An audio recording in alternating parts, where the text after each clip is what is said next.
Виси двотретинското мнозинство за промена на уставот. ЗАЕВ ќе бара поддршка од БЕСА на Касами и Алијанса на албанците. По сите отстапки, амнестија и попуштање, премиерот сега најавува дека ќе преговара со Билал Касами од БЕСА како и со представници на Алијанса за албанците.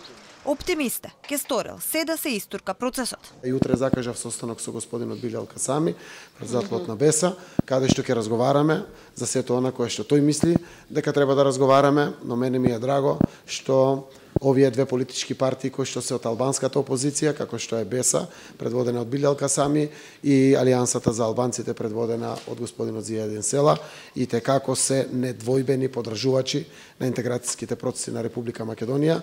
Касами пред една недела побара од ЗАЕВ да седнат на маса и да разговараат за неговите услови. БЕСА бара освен амандманите согласно со Преспанскиот договор, уставот да претрпи измени со кои, како што велат, ќе се унапредат правата на албанците.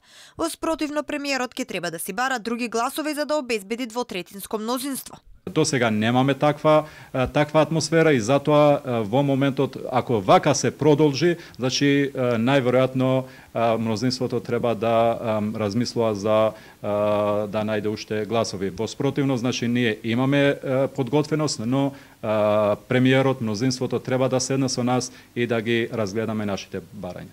Барањата на БЕСА се албанскиот јазик да се изедначи со македонскиот и да биде службен на цела територија. Државата да се грижи подеднакво за граѓаните од сите етнички заедници надвор од границите.